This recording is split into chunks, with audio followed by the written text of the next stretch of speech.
Dr. Lilliston. Here. Dr. Resnick. Here. Mr. Slotman. Ms. Tracy. Here. Ms. Williams-Galliano. Here. Dr. Wilson. Here. We have a quorum. The New Jersey Open Public Meetings Law was enacted to ensure the rights of the public to have advance notice of and to attend the meetings of public bodies at which any business affecting their interests is discussed or acted upon. In accordance with the provisions of the Act, the Hopewell Valley Regional Board of Education has caused notice of this meeting to be published by having the date, time, and place thereof communicated to the Hopewell Valley News and the Times on January 4th, 2024. This meeting notice was also sent to Comcast Cable and Verizon Fios. The board reserves the right to enter into executive session during all meetings of the Board of Education. The meeting is being recorded for the purposes of board review, future reference, preparation of the minutes, and viewing on YouTube Bulldog TV and the school district website www.hvrsd.org. Would you please join me in the flag salute? I pledge allegiance to the flag of the United States of America and to the republic for which it stands, one nation, under God, indivisible, with liberty and justice for all.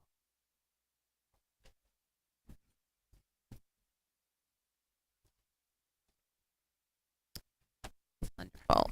Can I have a first and a second to approve the minutes of the August 19th regular meeting? Vote. All in favor? Aye.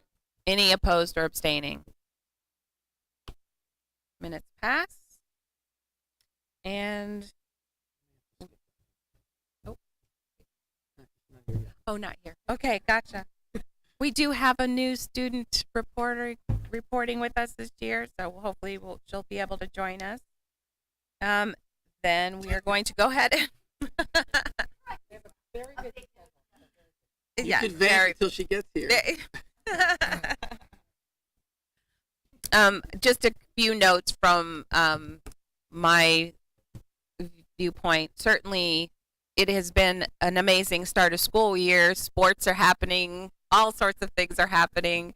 And just want to welcome all of our new families and all of our returning families, and absolutely thank so profoundly the building administrators, staff, and all the folks that got us ready for this school year.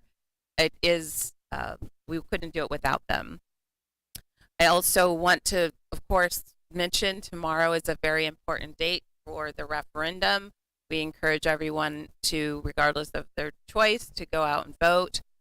We will be at one location at the Pennington Fire Department, and they're ready to receive us. So certainly bring your friends and family and make sure they weigh in on the decision. That's all I have for now. I'll have some comments later as we move through the meeting. I'll turn over the report for Dr. Trees.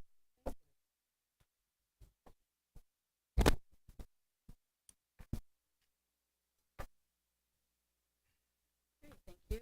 Jackie, do you mind moving back so people can see? So I'm going to be going through a few things this evening. Just the beginning of the year highlights, as President Williams-Galliano shared, we were excited to have everything up and running, and I can share a few of the high points of the beginning of the school year. I'm going to be talking about ways that parents can get involved, an update on district goals and the referendum, and then finally, it is Suicide Awareness Month, the month of September, so I want to say a few words about that as well. So, we're getting off to a great start. We had convocation, which was a wonderful ceremony. We had a DJ who happened to be a fourth grade teacher in another district that got the party started. We had wonderful guest speakers. We had a former commissioner of education that came in and spoke to our teachers about forming relationships with students and the importance of doing that in order to get to that deeper learning. And I also invited one of my son Ronnie's favorite teacher, Doan, who taught he taught robotics and other things that Ronnie was involved in. Ronnie was the head of the robotics club, and he was like a legend. He still subs in Council Rock, and he's such a legend that after he spoke and he had the teachers, he got a standing ovation from the teachers. Several of the teachers stood up and came to see him and hug him and take selfies with him because their children had him. And they're adults now, and they said, "You never guess his hair, it's Stone." That's not his real name, but that's what the kids call him. So just an amazing person. He was able to share his experience and just really pump the teachers up that this is important. The work that we do is important. We have had parents come through for walkthroughs to get ready for the start of the school year orientations. And then now we're in week 3 of school, already have started our back to school nights and setting classroom norms and expectations for our students. We have been working very closely with the Digital Wellness Committee. We have some members here tonight who are working on really resetting the district's policy of off and away. We're working through that right now. Kids might need a little help to remember off and away, but for now, we're starting to work towards coming up with setting those new norms with students or resetting norms, and really working on keeping the electronic distractions out of the classroom. As you will see in some of our goals, that's one of our goals, is to do less of this and more of the face-to-face stuff. Fall sports and clubs are all in full swing. We have school picnics. I already talked about the back-to-school nights. PTO meetings are already happening tonight, as a matter of fact. Stony Brook is having their PTO meeting, and we also had our referendum town hall. So I encourage parents, caregivers to get involved if you can. I know that we all have very busy schedules, but our PTOs, the school-based, Strive, which is our special education district-wide PTO. We have a single parent PTO. We have our ECO PTO for parents who want to be involved with that. Our Hopewell Valley Education Foundation is an outside organization that raises tens of thousands of dollars. They probably raised hundreds of thousands in the years they've been working on this for our schools, and they give teachers grants to propose when they propose new ideas and new programming for the school district. We have our principals' councils where parents can weigh in on the things that are happening in their schools. We have district-level committees that are ad hoc that come up as the district needs them. We have school-based green teams where you can get involved. The Music and Theater Parent Association also is one that you can become involved with. And then there are various clubs, volunteer opportunities in our extracurricular clubs and sports that parents can get involved. So if your child is a student athlete or they're on the robotics team, we're always looking for volunteers to help with those things. So district goals, we did go over these in the spring, and I will be giving you a quarterly report on how we're doing on these goals, just to reset us to what we decided as a community.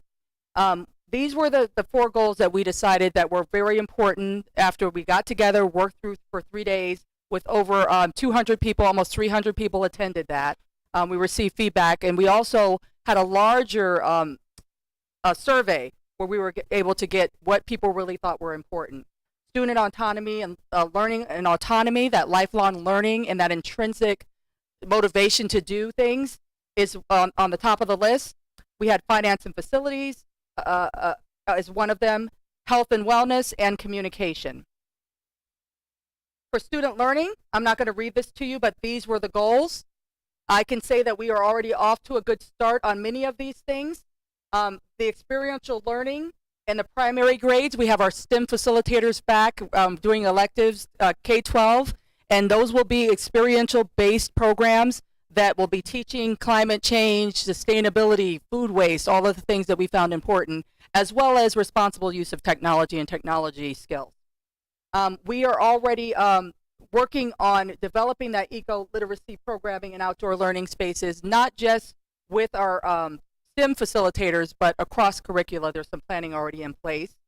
And also, we are working towards having kids take ownership of their own experiences.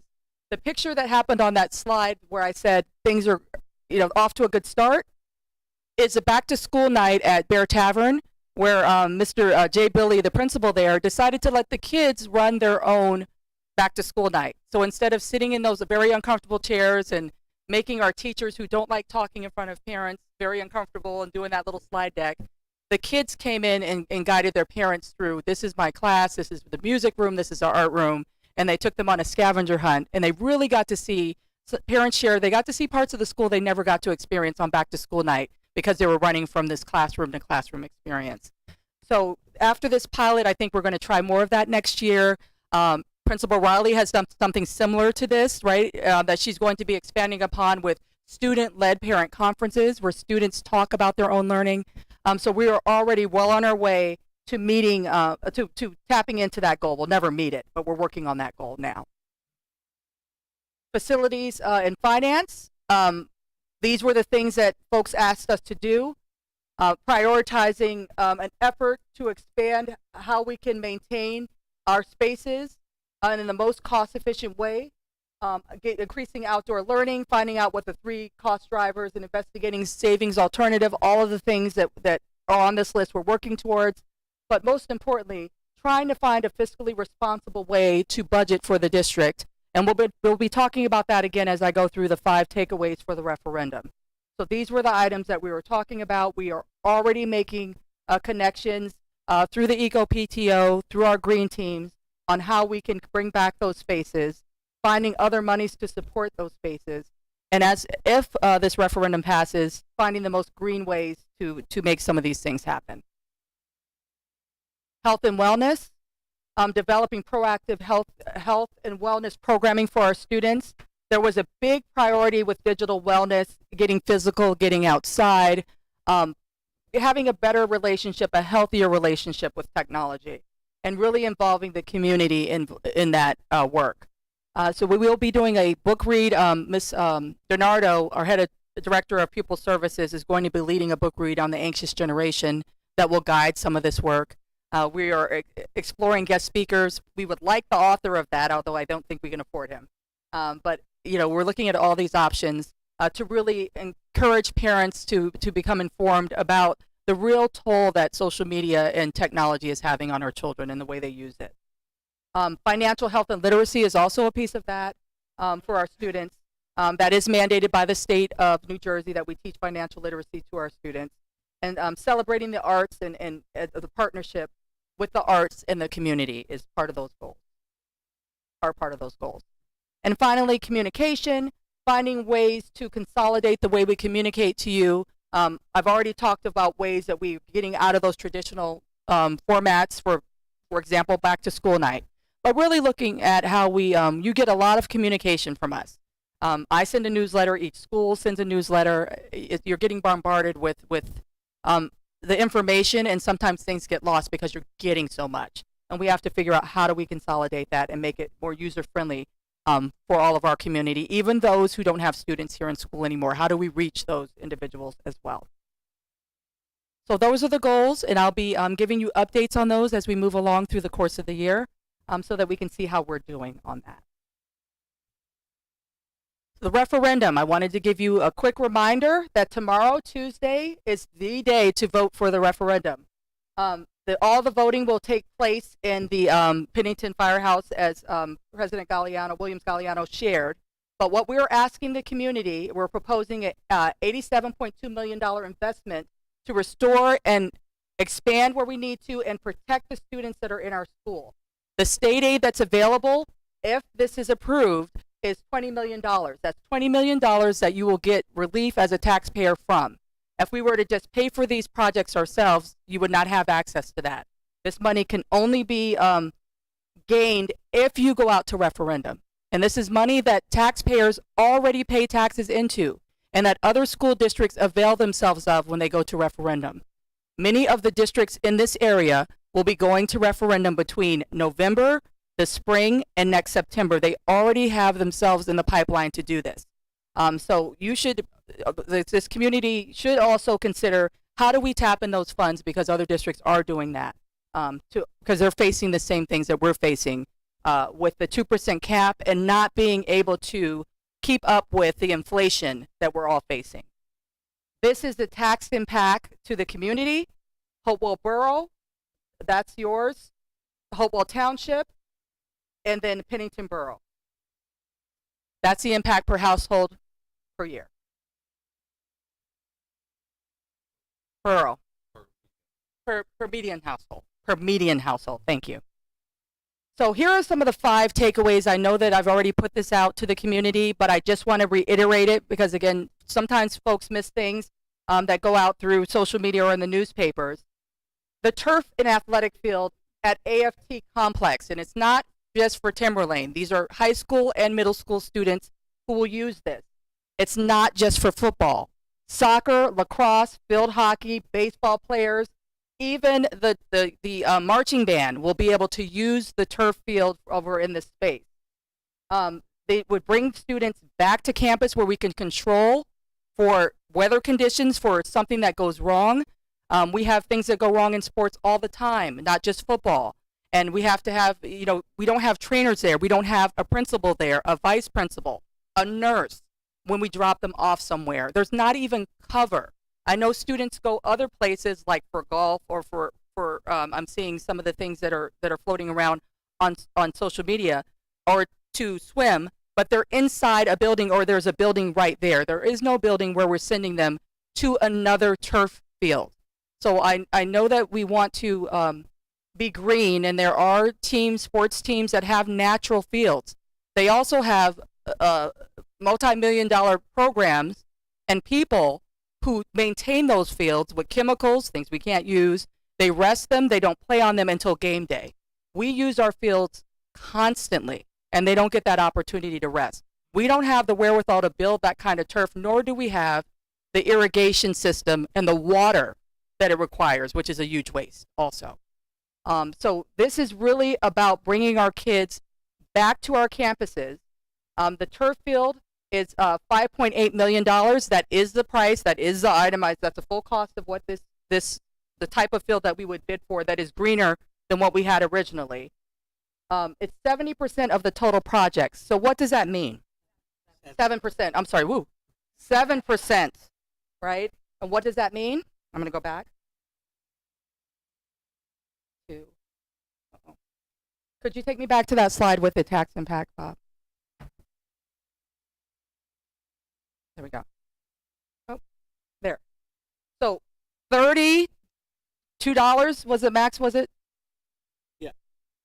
$32 is of that largest amount, $515.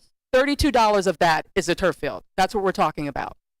So I just want people to have in perspective what I mean when I say it's such a small portion of that. And it's really, I'm just asking you, is that too much for our children's safety? To have them on our campuses when we see what's going on in the world, it's just not a safe thing. Bob and I, our job is to be manage a risk. And it's a risk as it is to have our kids running all over the place. It's really a risk when they're across town and we've dropped them. So this is why we're asking for this. To me, it's not a nice to have. It's if we feel like that's the surface they need to play on because their field is washing away and we're busing them somewhere else, why wouldn't we support keeping them here and building a field for them here? So that, I just think that that's something I wanted to make sure we got the facts out there about why we're asking for that. The second is enrollment. I think we're all agreeing that enrollment is going up. In personnel tonight, you're going to hear a lot of shifts in the para positions from here to there because we had more students than usual come in at the beginning of the year, and even after school started, who have IEPs that needed special things like a para, and we are very careful about who we assign to our students. We want to make sure that the para's skill and personality matches the need of the student. So we have to rescind and move around stipends to make sure that we're meeting those students' needs. We didn't have this number when we started last year of students that had this need because they're moving in. We had 14 students move in within a week. Several of them had the need for special education services, so they're in smaller class size spaces, which required us to hire another teacher.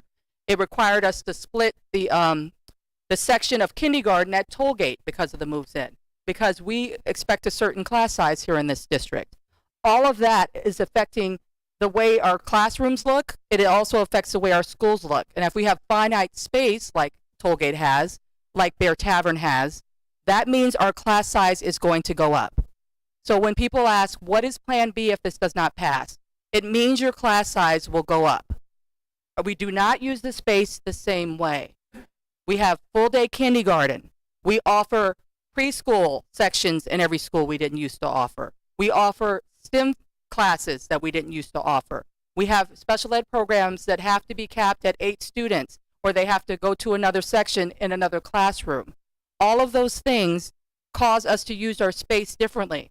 I know that some of our neighbors who have children that are my age, maybe, who experienced, or maybe even are my age, and we had classes of we had classes of 30, 32 in a class, right? We grew up like that. That is not how we educate students anymore. We know that the research, Gates Foundation just did a research, just put out a study, that class size does matter, especially for our little ones. If I don't have any space, then class size goes up. So that's one of the risks. So when we're talking about the enrollment levels, that's the meaning. That's what we mean. Also, the trailers that are out there where we have our most needy students have been there for 30 years. They were never meant to be here this long. I went to a PTO meeting and one of the parents said, I was in that trailer. That's not the best for our students. And these are our special needs students and our preschool students. Outside, if something goes wrong, weather-wise, we know we've had flash floods and all these things happen. Tornadoes come through here. If something happens, heaven forbid, with a safety issue, they're outside of the building. So that's reason enough for us to say it's time to get them out of the buildings from the outside and back in. Gives us more room for our students in of the primary grades, kindergarten and preschool. We can fit those rooms for that expansion as well. So when we ask for this, this is why we're asking for that one. Okay, and per pupil cost. I know folks have been saying, okay, the school district spends $26,000 per student. And I say that what a district budgets for is what we care about. We do spend a lot per pupil. And what does that look like? What that looks like is all of the offerings of electives that we have at the high school and the middle school and the elementary school. It looks like 2 music teachers with lessons that are free to the community for every elementary child. That doesn't happen in other school districts. They have a music teacher that rotates around the district, and you get strings at this grade level, you get singing at every other level, and you may get band, right? We have a nurse in every building. We have child study teams in almost every building. We have a paid clinician from Rutgers Behavioral Health. We contract with Comprehensive Mental Health. We have STEM facilitators in every elementary school. We are teamed at the middle school, which is expensive, but it creates a school within a school environment, and it breaks down a big school into smaller little schools, and it really is the best way to do school for that age group. It is the optimal way to educate a middle school child.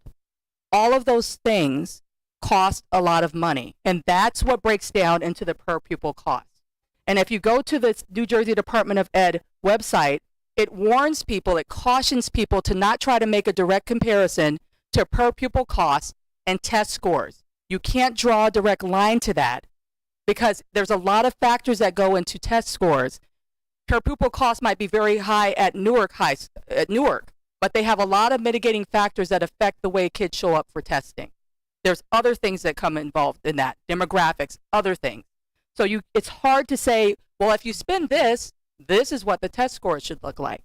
But I would argue that we're in the top 30 out of almost 660 school districts in the state of New Jersey, and we're number 27.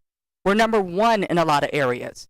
Miss Riley, Principal Riley, will be back with how many conferred scholars, merit scholars?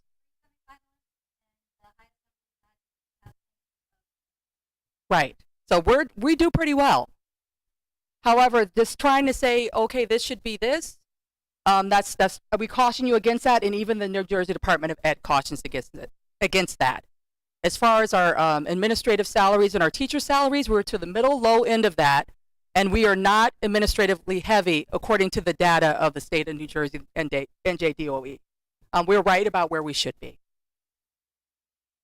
Capital reserves, there was a question about the money that's sitting in the capital reserve. That was $15 million when we originally started talking about this, and it is now at what, Mr. Calavita? So the capital reserve has always been 8. We were questioned about the other surplus that was reported in our audit. We had 8 at the end of last year. We're down to 7 now. Right. 7 million. And that will be down more when we get other projects done that are already on the list. That money is an emergency fund for when things go wrong. When something goes wrong in a school, it is not like something going wrong in your house. It's very expensive. A boiler costs much more. We can't go to get the best cost and go to Home Depot. We have to buy through certain vendors because it's a specialty item for a school. It costs a lot more. We had to put a water meter in the high school. How much was that water meter, Bob? 70,000. 70,000 for a water meter. So that's the pricing that we're facing. The timelines to get something takes forever. So when something fails and we have to wait for it to come, it can take months. And if it's something that's critical to the infrastructure and the running of the school, that means school is not in session, which is what happened at the high school when they went to a half day on the first day of school. We were just fortunate enough to have an in-house plumber that was able to fix it for now, and fingers are crossed until that part comes. But those things are things that we need to have money in the bank just in case they go wrong. And that all we can spend that on are those emergency projects that are in the facility. So that was a question I wanted to make sure that I covered, that people had questions about. And then finally, the roofing. I know that the roofs were on the last referendum. Roofs on top of a school building are extensive, and they are never replaced all at once. They're replaced in sections. And if you start replacing them in sections, that means sections age out at different times, and the warranties expire at different times. We do our very best because poor Tom Quinn, his budget has been flat since I got here. I've been here 13 years. To stay ahead of those things, to repair them, to stretch the life on those things as best we can. But at some point, you're going to have to replace those sections. Part of those sections were replaced during the last referendum. These were the ones that were not.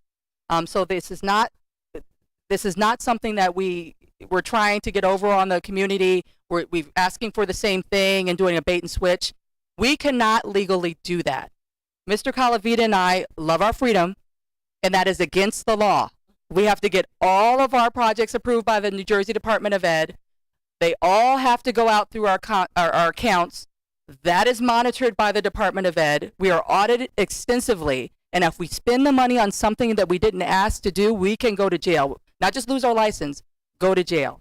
One of the emails, I got a very nice email from the BA that works in the executive superintendent's office today, who loves Mr. Calavita because, one, he follows the rules. He's gotten awards for being the most transparent BA in the area. I think you were up for the New Jersey award. He's blushing now. He got second place. He's salty about it. Second place about being that transparent. He says that he trusts that Mr. Calavita will manage those accounts properly if this is awarded, because he will. He takes this seriously, as do I. So the maps are here. We're going to share out. I already put the slide deck on the agenda. It's available to you. You can click and see what was done during the last referendum and see what roofs are now ready to be repaired if you all approve. So the voter information, if you received your ballot in the mail, there was a deadline for the application. They need to receive them now. At this point, if you still have your ballot, I'm going to go here. If you still have your ballot and you haven't turned it in, you can still do that. You can still fill it out and hand deliver it to these locations, depending on where you live. Voting will take place at the Pennington Firehouse. Here's the address. The time is from 6 a.m. to 8 p.m. The folks that are running the election have done this before. They've done it specifically in this location. They know that there's enough parking and they can handle all of the community who show up. And so we're very excited to see as many people, whether you're for this or you're not.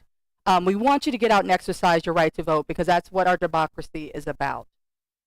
And then finally, I want to end with this, because I know this has been very contentious, and this is, I want to thank the board for supporting us when we pitched this to you in Finance and Facility, that we needed to go to referendum.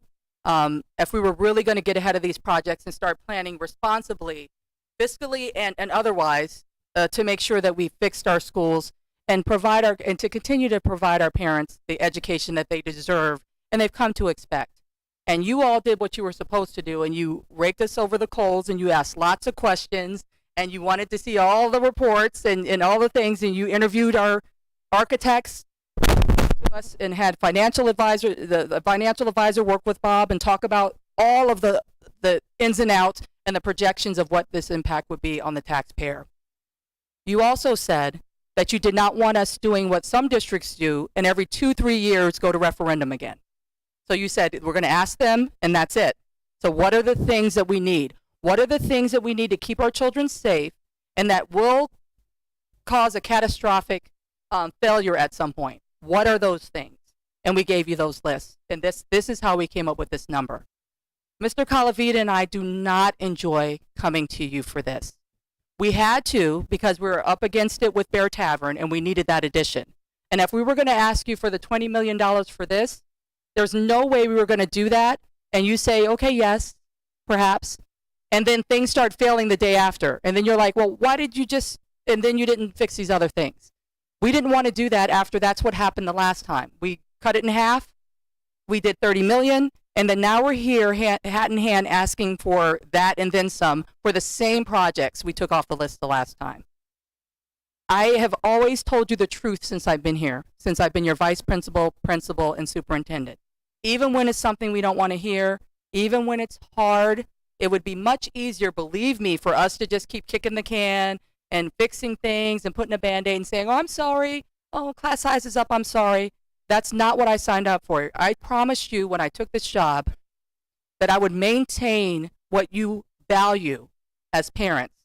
And that's what I'm committed to do. And this is the best answer for you all right now. If this fails, I'm going to come back to you in a year. Perhaps we pull one of the prickly hairy beasts off, which seems to be the turf field, and it's going to cost you more for less. There'll probably be more projects on here, and it will still cost you more, and you'll be getting less, because everyone knows that when you ignore something in your house, it doesn't get better. It causes more problems outside of that one thing that breaks. And nothing has gotten cheaper since I've been alive as time passes. So I really don't want us in this position, and I really don't want us going out to referendum the same time another school district is in September, because they're trying to get ahead of it. This is, if we're going to do it, I'm saying the time is really now.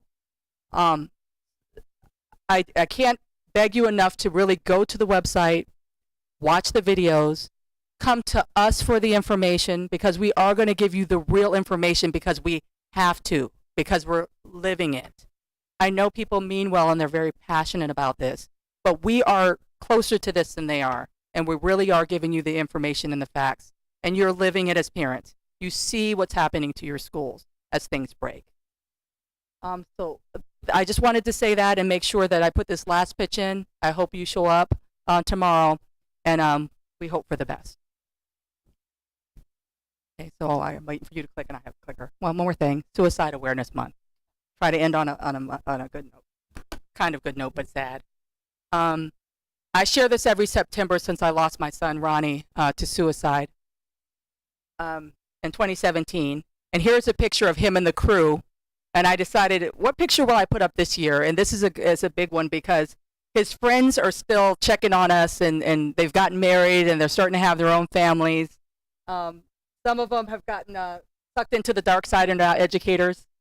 But I had to reach out to them when I was looking for Doan, their teacher, and I still had them on speed dial, and they were like, oh yeah, Doan, we have his number, and they tracked him down for me, and he showed up with a day's notice to our convocation. That sort of relationship and friendship is huge. When Doan showed up at convocation, he had something for me, and he goes up and he goes to give a speech, and it really threw me off the rest of the presentations I had to do. He had a note, a handwritten note from my son that Ronnie had written him, and he would come back and visit him when he was away in college, when he went into the military, and he would come back to visit. He'd always go by the high school and visit his favorite teachers, which we know kids do, right? And Doan wasn't in his room, so Ronnie scribbled a note and stuck it on his board for him on a sticky note and said, hey, Doan, I just came by to see you. I'll see you again the next time I come by. Keep changing the world. Keep changing lives. And so he still has that and all those little notes from his kids that mean something to him. I know there's a lot that happens around mental health, and we don't have the answers for that for our adolescents. I'm an educator. I knew all the things I was supposed to do when Ronnie started struggling. I took him to all the right doctors. I did all the right things, and we still lost him. And there are parents right now in this district who are facing this. I was strong enough not to fall prey to the stigma of mental health. I was very good about not blaming myself as being a bad parent about it. But there's some parents that feel like they're a bad parent. They feel like it's embarrassing. They don't know what to do. When we say that we're here for you and we want to help your child, please take the help. And I know that it's a lot to traverse and to deal with the mental health world for adolescents.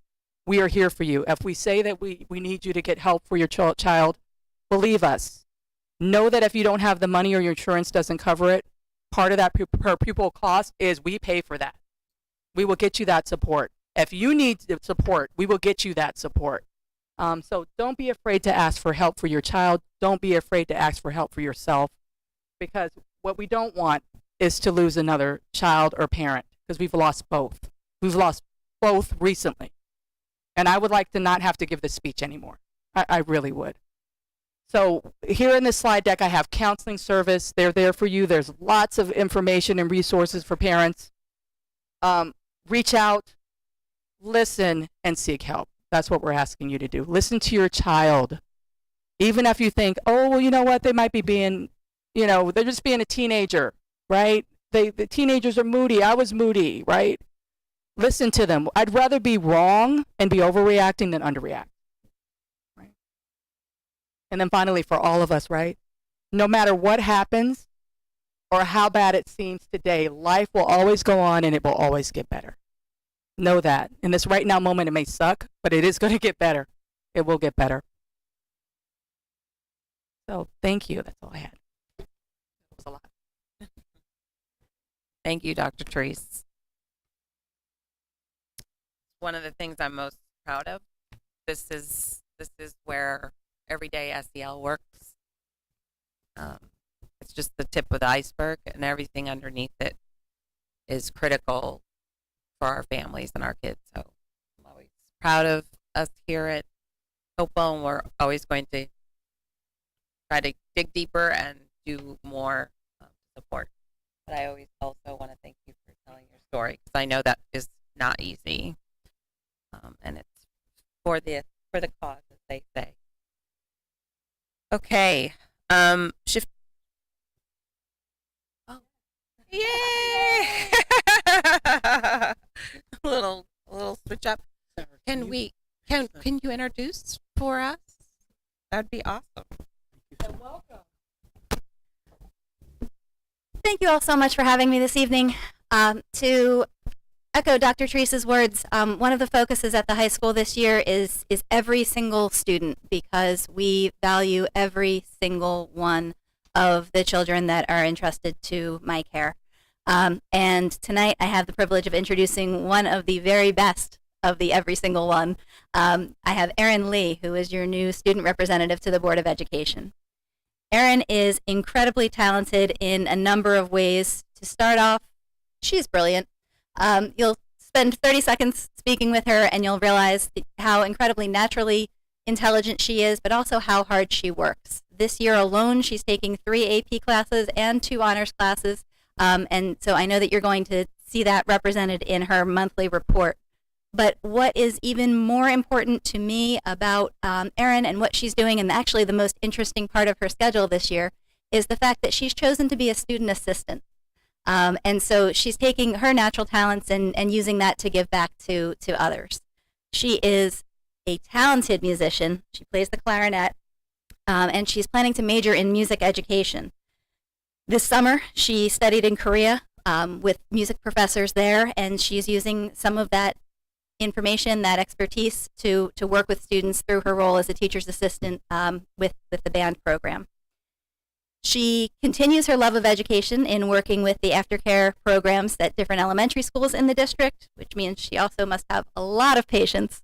And in her spare time, which I'm not sure how she has any with all of that, but she also loves tennis, hanging out with friends, baking, and cooking. So I am incredibly excited to introduce all of you to Erin. She's going to do a fantastic job this year, and I think she's ready for her report. Thank you. Welcome, Erin. Can you help her with the mic there? Red light. Hello, hello, my name is Erin, and I'm a senior at Hopewell Valley Central High School. In August, before the start of the school year, we organized transition activities for our incoming freshmen and youth students. These included a scheduled walkthrough and freshman student celebration, both supported by our leadership corps members, student ambassadors, and students in the service learning pathway. The school year began positively with the class of 2025 seniors celebrating their senior sunrise on the first day of school. On the first few days of school, we held class meetings where we set expectations and guidelines, followed by a school-wide dog pound etiquette and school spirit presentation led by the student council. Many students are participating in fall extracurriculars such as football, girls field hockey, girls tennis, cross country, soccer, marching black and gold, and girls volleyball. Our Hopewell Valley football team is off to a fantastic start with an undefeated record of 3-0, including a recent victory against Notre Dame this past Friday. Over the next few days, we'll have an activity fair that will include over 100 clubs at Hopewell Valley to encourage all students to participate. We'll also have an induction ceremony for our Athletic Hall of Fame, and finally today we started Spirit Week, and the Student Council is preparing for the Fall Pep Rally this Friday and the Homecoming Dance on Saturday, September 21st. Thank you. Thank you so much. Does anyone have any questions or comments from the board? I do. So, can we sign you up for a contract now for music teacher? Just right now before you go. She's not joking. I'm not joking. Anyone else? Okay, well, thank you so much, Erin. It's wonderful to meet you, and we look forward to being with you throughout the year. This is going to be something that you're going to continue to hear me say. You are welcome to stay, but we understand if you need to go. Okay? Thank you. All right, moving on, we're going to have our first, we are already kicking off the new budget cycle, and so each meeting between now and the end of the year will have, it seems like, in the time, we will be going through each of the different departments throughout the administration, and the first one up is going to be curriculum. So, okay, the lovely Thank Dr. you. Blitzes. Hi, everybody. Thank you.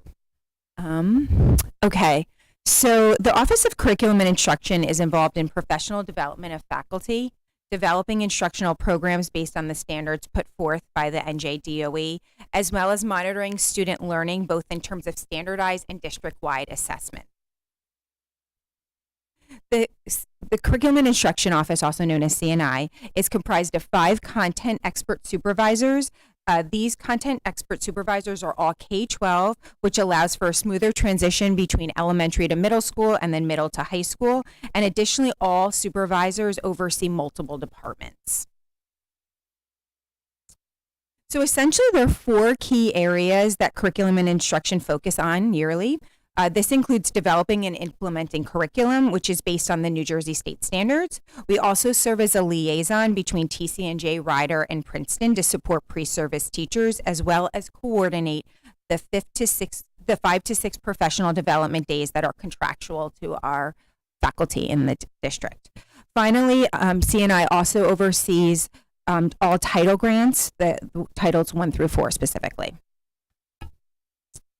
Okay, so each year I'm asked to develop a vision for CNI that will be followed through by the supervisors along with infused in the professional development days. So many of you may not be aware, but my background expertise is in molecular genetics and science education. When I was going for my master's and doctorate, my research studies were guided by the inclusion of data to make decisions. And I have used the same process when developing the vision and goals of the department from year to year. So if you could just bear with me, I'm going to walk you through my process of how I've developed these 3 goals. So as part of my role in the district, I've created and led various committees comprised of teachers and administrators. So last year, we relaunched the Elementary Curriculum Council. And in the conversations with that committee, the participants mentioned repeatedly that they needed support with promoting a classroom environment with clear expectations and guidelines. This need was also brought up during this district school improvement panel, which I also lead, as well as administrative goal settings. This came the inception of our first goal, responsive practices. Towards that end, we have been providing trainings with faculty on best responsive practices, along with focusing on setting up classroom expectations during the first 4 days of school in the elementary classes. We plan on continuing to offer training and support to our faculty throughout the rest of the year. As many of you are aware, I give the annual achievement report on students' performance in various standardized assessments. In reviewing the data from these assessments, we've noticed that there are shifts in student performance. I've worked with administration on developing a data protocol for teachers to use when reviewing standardized data along with district assessments. This protocol is an objective way to view the data to identify trends. So based on these trends, the expectation is that teachers will adjust their instructional approaches to meet the needs of their learners. So finally, goal 3, effective tier 1 instruction, is somewhat in effect of goal number 2. So essentially, if teachers utilize data to drive instructional changes, they can provide further differentiation or personalized learning in their classes. The idea is that if we have a solid, effective tier 1 plan using the necessary data, then this will help support students in their learning, and ideally we should see a drop in referrals to pupil services and better student outcomes. Throughout the year, the supervisors and myself will be supporting faculty in these 3 goals by providing related professional developing and hosting data chats during PLCs.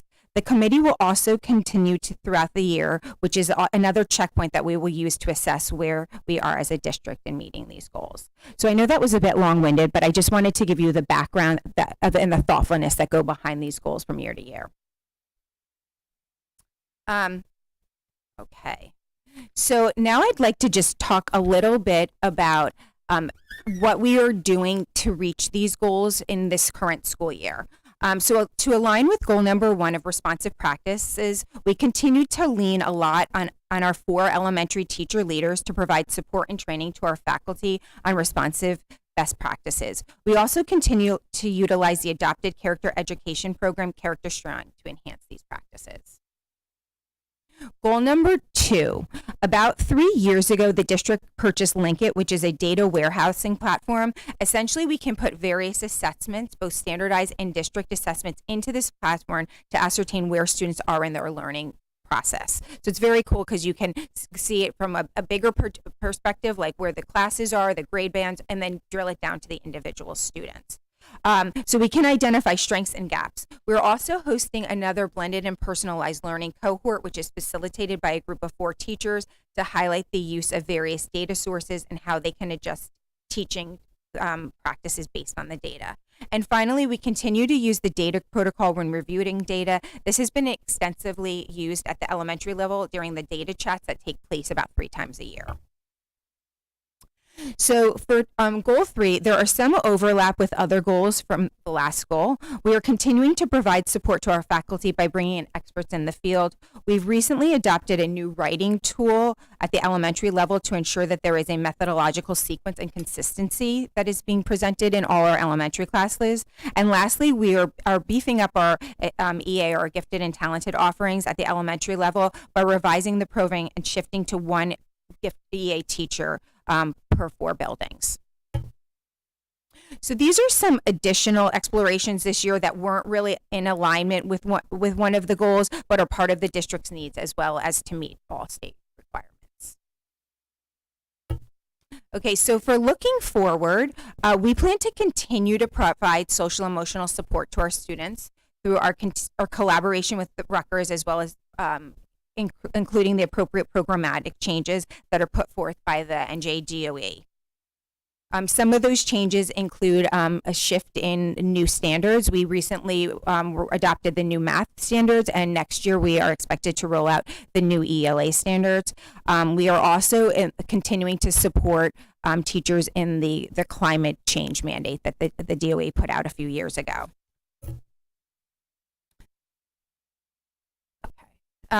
So we're proposing some programmatic shifts for next year, specifically in the adoption of the new elementary ELA program and elementary science program. In science, we'll be looking at an Open SciEd, which is the model curriculum that the state has endorsed.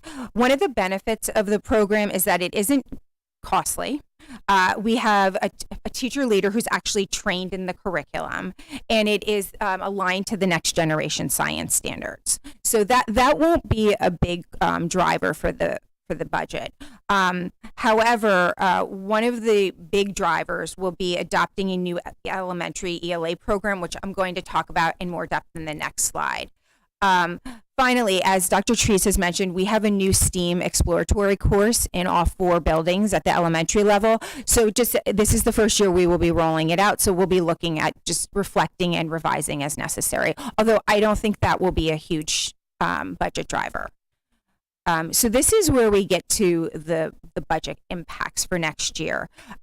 So as I mentioned, our first goal is responsive practices. So we'd like to continue with training on responsive practices and perhaps create a cohort of teachers who are trained and then can turnkey the training to others. I estimate this training to be about $14,000. However, I'm planning on using title funds to support that. So again, that should not be a budget impact, or should not have a budget impact. The second block on this slide is where we need to discuss, because that will be a main driver for the budget for next year. So we are going to be looking at adopting a new ELA program at the elementary level. The reason for this is because of the new ELA standards, and recently Governor Murphy signed legislation that related to how literacy was implemented at the elementary level. Most of the shifts that he has called for we have already been implementing. Like, there's a certain amount of required benchmarking that is in place, but we've already been doing that for years. It's really going to be aligning to the new standards that is going to cause the major shift for the ELA program.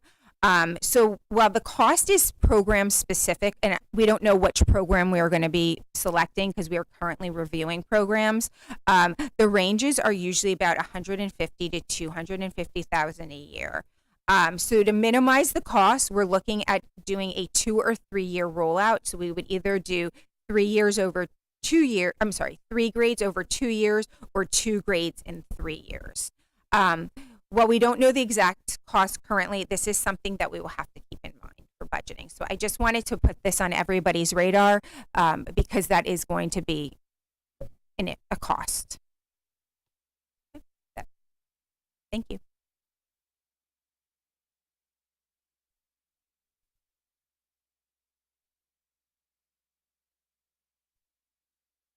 Thank you. And questions? So, one of the things you mentioned in the other meeting, which I think is worthwhile here, is the ELA program. It's on. It should be on. Oh, jeez. Is this close enough? Yes. Okay. So, Dr. Phillips, is one of the things you mentioned in the outcome meeting, which I think is worth for folks to hear, is some of the unique aspects that we're looking for in the ELA program in terms of the way we are going to approach teaching reading, right? So I just wanted to ask you to comment on that for everybody's benefit. My area of expertise is language arts. So we've already added the phonics component. We've already added that. So that cost is not in this. Oh, okay. We've already added the writing component. So that's not here. We're already started with the writing. So this is really changing the textbooks and the other materials and the leveled readers and all of that go with that work. So moving away from reading, writing workshop and back to more traditional way of teaching. All right. So the phonics is already. Mm-hmm. Okay. Okay. More traditional as well. I know a big part of what's happening in ELA and related areas is AI. Is this getting close to anything doing? I mean, I know there's need. Is this sort of addressing some of those needs? I don't think for the ELA program at the elementary level. I know we are looking at AI and developing policies and at the secondary level, and it's going to trickle down to the elementary. But I think at this point, we're just looking for best practices. So I guess I just thought of a follow-up. Now that we've moved back to, hey, We used to teach ELA this way, and it worked for a long time. We should have stuck with that. When are we going to do the same thing with math? One thing at a time, sir. You see how expensive this is? Okay. He just good one. Pam, I just want to make sure that you have something to say. Say it. Nope, I'm good, Bob. Thanks. And I just was just for the audience, what is traditional? The good thing about reading and writing workshop, and I loved it, I used it in my classroom as well, is it teaches children to love to read, and they're picking their books and they're excited about reading. The program was always supposed to be paired with a phonics program, right? It was always supposed to be leveling students and finding out where they're reading, finding their just right book, whether it's a reach or not. All of that should have been happening, but wasn't built into the Reader's Writer program by itself. So we've learned a lot that the old way is the best way, and the new way is good too. So the new programs blend that love for reading and getting kids excited about reading more than one book at a time, reading volumes of books at a time. And we have to teach you how to read, right? We have to teach them mechanics and basics. Some kids learn like that, but there's about 30% that don't. I learned like that. I learned how to read by myself watching Sesame Street. A kid with a learning disability is not going to pick it up that way. And those are the kids that we were missing with the old way we were teaching. I mean, the reading writing workshop by itself way of teaching reading and writing. And yeah, to be clear, it's not like we're really going back to the old traditional. We've learned a lot through research on how children learn to read best. And there were some programs that children were learning to read despite the program. And so what we're doing now, which Dr. Tree said, is we're capturing that 30%. And what we know when we capture that 30% of struggling readers, all readers learn to read better. And so that's the great thing when you talk universal design, when you basically make sure our most struggling learners are successful, all of our learners are successful. So it is a lot of money. We understand that, but it's really important, and we know what the research is saying. So we got to get there. And can I just say one thing? So we are not taking this lightly. As I alluded to in a couple slides, we are working with Ed Reports. I don't know if you are familiar with it. It is a nonprofit organization that reviews curriculum materials. So we are going through their process of creating a vision and then vetting the sources appropriate, the different programs appropriately. So this will be a month-long process to find what's right for the district. Awesome. Well, and this was one of our spots we are aiming to approve for sure. So, And we're also taking into account, we Working bought investment. beautiful libraries that have met our need for diversity and making sure that kids have those windows and sliding doors to see into multiple individuals' lives so that they see themselves on the shelves. Those are not going anywhere. So when she has a range, we're hoping we can negotiate with some of these companies that I'm not going to buy your books if I have, libraries. Where can we find cost savings for the community? Because I know that many of you have donated books. The HVEF have bought and funded libraries. We have parents that work for publishing companies that have donated books. So this is, we're trying to find something that's going to marry to what we already have. wonderful. So one final thing, and this is why, this was a little bit of a change. Vicki kind of mixed it up a little bit this year from what we've done in the past, is we wanted to and this is kind of an extension of what the board was asking us to do at the end of last year. This is a hurdle for us.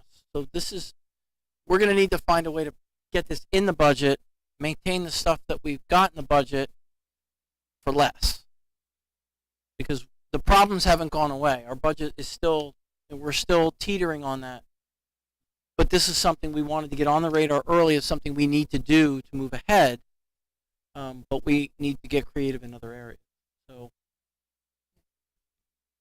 And one of the other things I'll share just in terms of preparing folks for presenting to the board, I think it's really important that the board has the opportunity in committee to get to know all the skills and the talents of our staff and of course our administration. So I'm, was teasing Dr. Politzis that nobody knows how incredibly brilliant she is in the STEM space before she even comes to us.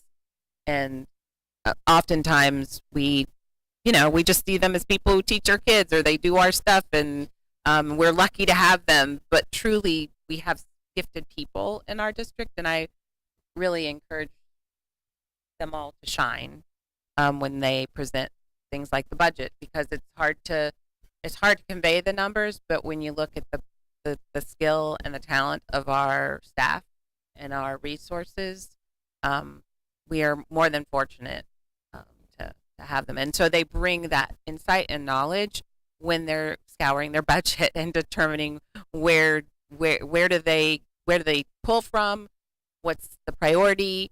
And I want you all to know that there's more than just coming up with a bunch of numbers. They're bringing their wisdom and their talents to the decision-making process. So thank you. All right. We are going to move on to our next presentation, which is the Access Achievement Data. You ready over there, Lois? All right.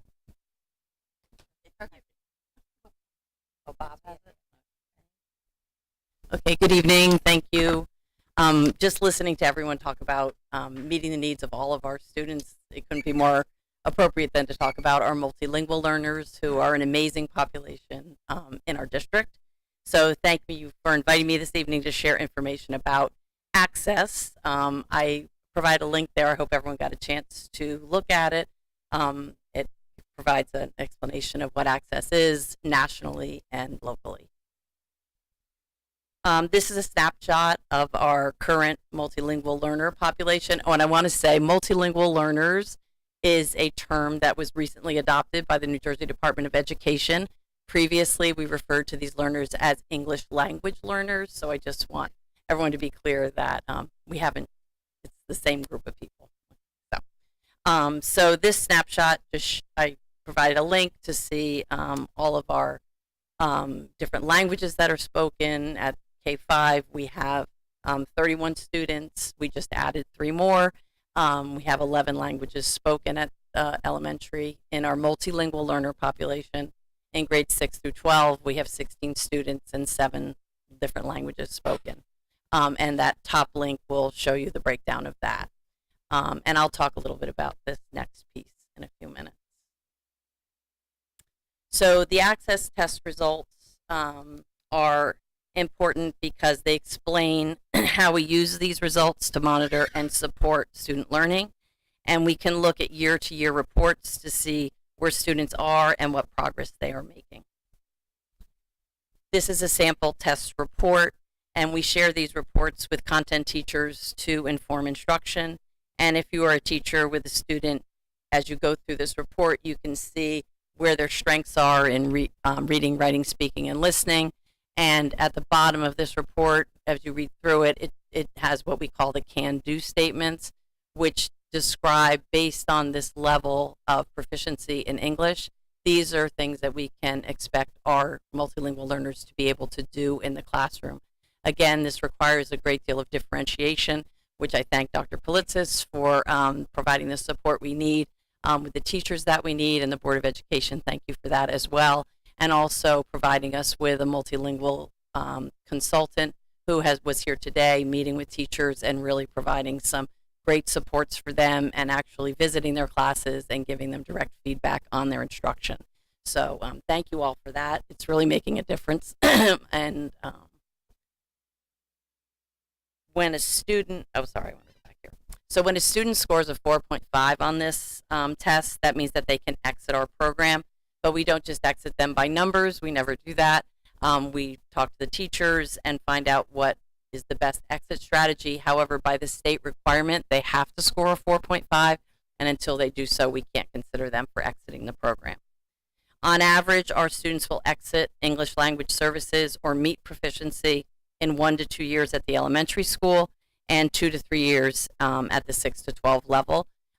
With elementary, they learn quickly. they are immersed, so they learn very quickly and they exit. This year we had 3 that exited after 1 year of English language instruction. It's pretty miraculous. Our 6 through 12, that tends to be 2 to 3 years, just because they're coming to us at a later date with higher expectations for content and graduation requirements.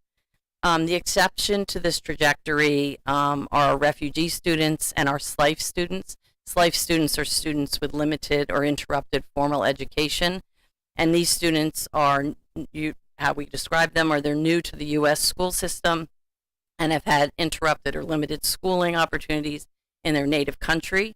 So they may come to us with maybe reaching 3rd grade in their native country and entering by state requirement at their age level into 9th grade. So we have to fill in that gap, and also most of them don't speak English.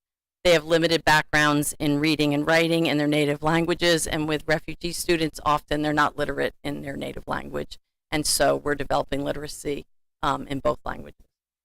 They tend to be below grade level in most academic skills, so they have a very steep learning curve, and again, all of the supports that you provide to this program really help us move these students forward and for them to have successful futures. So thank you for that support. Dr. Plitzitz alluded to Linkit. We just started using Linkit for access. They upload our scores. We have a very small population, so some of those grade levels are for 1 student, but it starts to give us just a picture of what our students are doing. So there is, I think blue is that they meet proficiency, meaning that they are ready to exit and they exit the program. There's also that students have met growth expectations, and that means they're still in the program and meeting benchmarks and moving forward.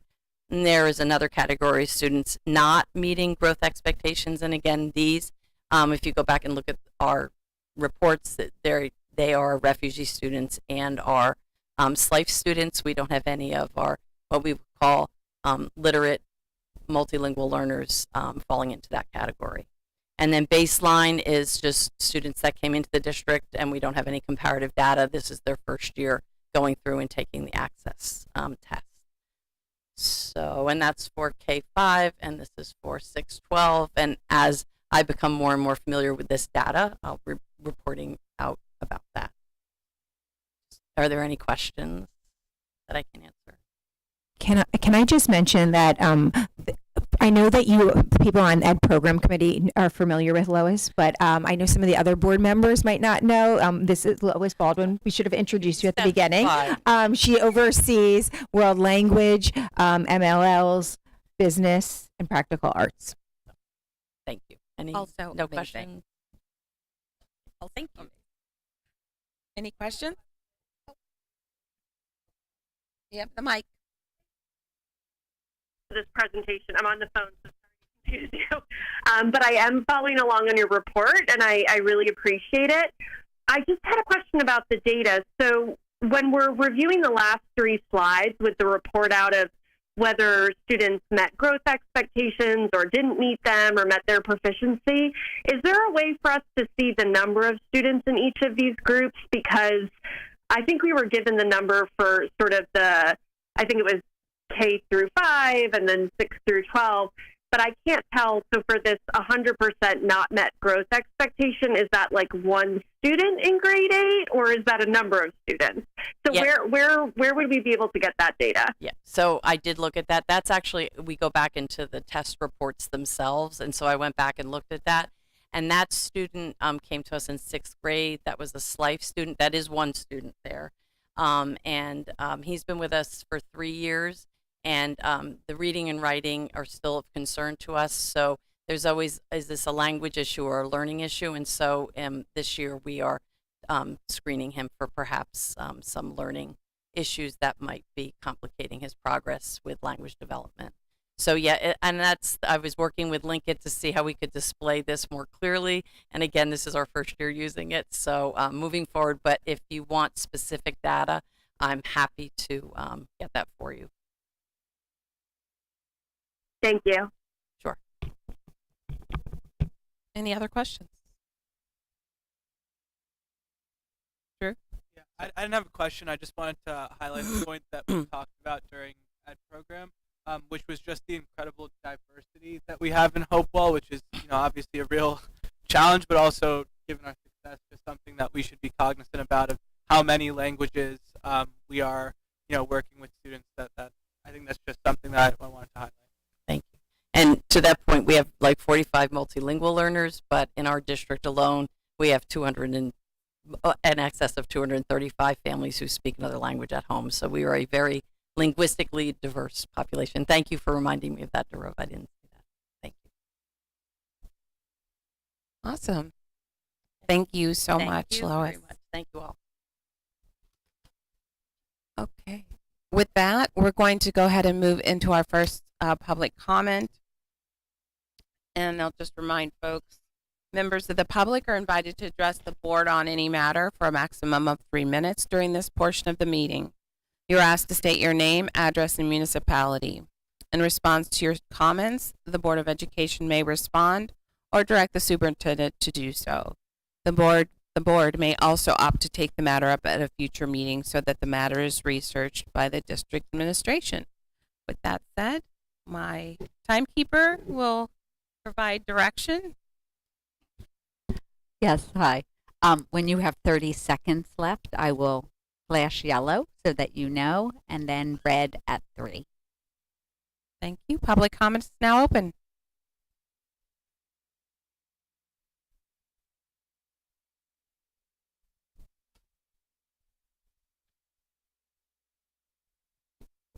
Hi. My name is Sylvia Costas. I'm from Pennington. And one of the primary responsibilities of a school board is to create and update policies when necessary. My comments and requests tonight focus on policy 5756, and I ask the board to revise and update this policy during this school year because information and realities have changed since 2016. The 3-minute rule will not give me time to present all the information and reasons for this request. So I do have a packet that I will give you of resources that more fully explain. Please read them and utilize them in your discussions. Most of my comments will be coming from this book. It's called On Sex and Gender, and it was written in 2024, and it's really a really good book. Policies have to use words and terms to define ideas and to facilitate clear communication. These terms and words need to be factual, accurate, and free from ideological bias. The revisions I'm requesting are on page 1, and I passed around page 1 so you can see. The first revision would be the addition of the vocabulary term sex. The other 2 revisions are changes in the wording of the policy. First, the term sex should be added to the list of definitions. Since the term sex is used in the purpose statement, sex segregated classes, and in the definitions of gender expression, gender nonconforming, and in the term sexual orientation, it's important to define the term sex in this section. The National Institute of Health defines sex as a multidimensional biological construct based on anatomy, physiology, genetics, and hormones. Evolutionary biologist Richard Dawkins defines sex as a true binary, with males having a Y chromosome and a body that masculinizes with lifelong effects because of that base, or a female who has X chromosomes and a body that feminizes with lifelong effects because of that different base. Sex is a word that signifies these reproductive systems. Please add the term sex to the defined terms in this policy. Although the terms sex and gender are sometimes conflated, the ideas they signify are vastly different. The 2 terms are distinguishable in relevant circumstances. Our students need to learn this, and our curriculum needs to emphasize this.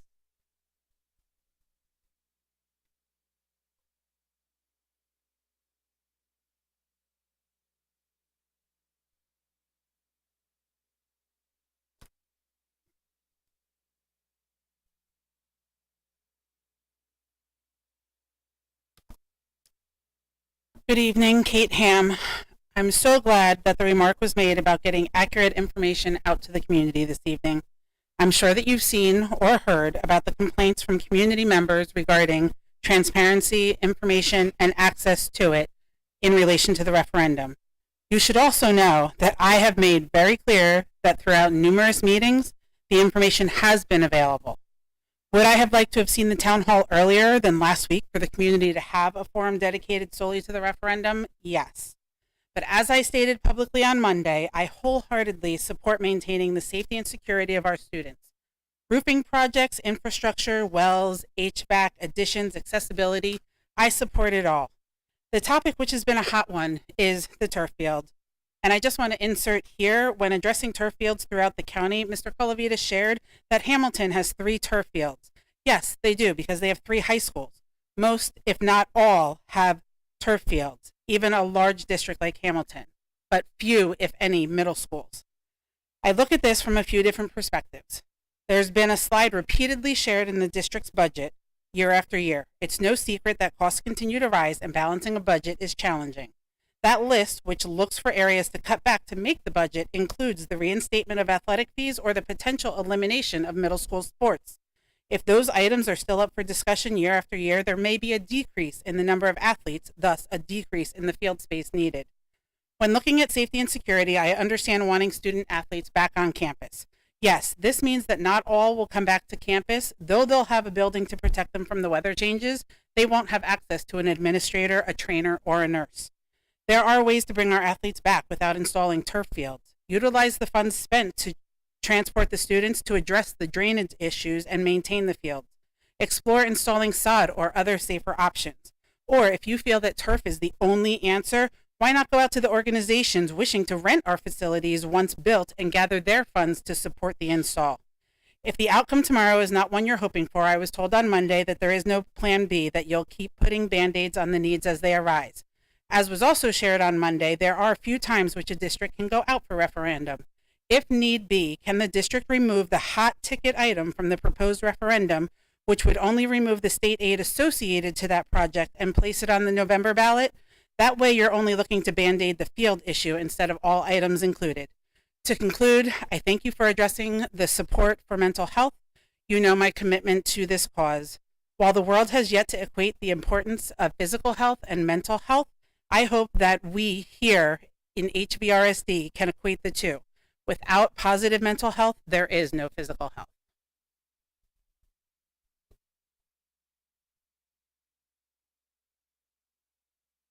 Any other comments? Okay, seeing none.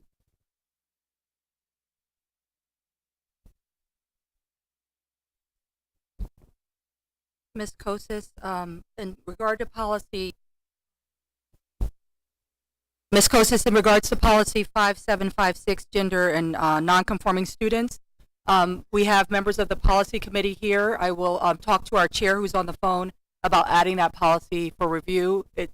I'm looking at it now, and it hasn't been looked at since 2016, so we are offering to review it and put it on our agenda within the next couple of months to take a look at it. And thank you for your feedback and any resources you'd like to provide the board to take a look.